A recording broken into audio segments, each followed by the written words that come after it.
Ta prostor, vključno z rečnim, je pa dobil ritualni pomen, ne? Torej, poleg transporta tudi neki posebni kraji na reki, kjer so se odvijali recimo v bronasti dobi, zlasti v železni dobi, torej latenskem obdobju, in pa morda tudi še v rimskem obdobju določeni rituali, kjer so odlagali bodisi pokojnike, torej da je šlo neposredno za pokop v samo strugo, bodisi v okviru javnih ceremonij, da so izvajali darovanje orožja, tistega, ki so ga zaplenili nasprotnikom, ali pa tudi kakšnega drugega orožja v samo strugo.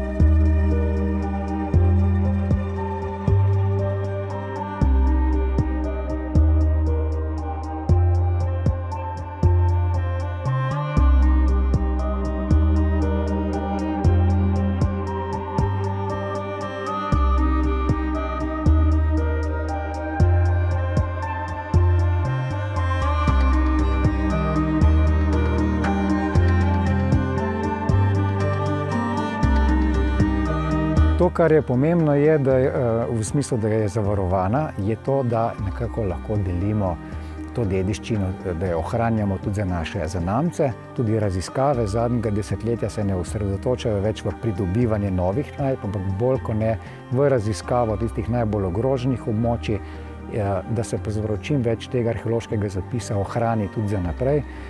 Pa zlasti pa, da ohranjamo ta res neprecenljiv ambient v neposredni bližini prestolnice. Se pravi, tukaj imamo 19-20 km enega precej dobro ohranjenega naravnega ambienta, ki s to kulturno dimenzijo, torej arheoloških najdb, pa tudi z današnjimi potezami te krajine resnično predstavljajo veliko bogastvo. Zdaj, kaj nam vse te raziskave pravzaprav doprinesejo in kaj bi bil lahko njihov doprinos v okviru projekta Evropska prestolnica kulture?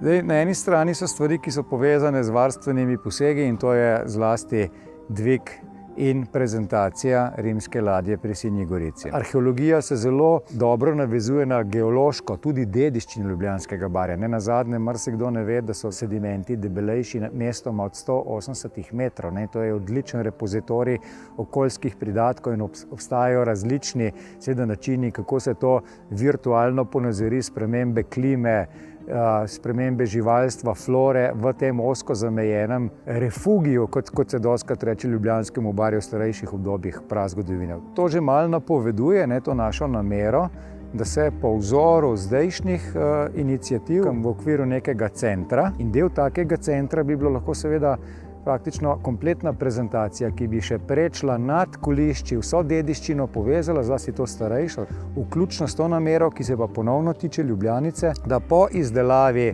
visokoresolucijskega batigrafskega posnetka Ljubljanice z večstopnjim sonarjem izoliramo tiste lokacije, ki nedvomno predstavljajo plovila iz starejših obdobij, in se potem ta plovila fotogrametrično na ta način posnamejo, da je možna njihova virtualna rekonstrukcija, poustvarimo v računalniškem okolju na način, da je to tudi lahko del ene take prezentacije.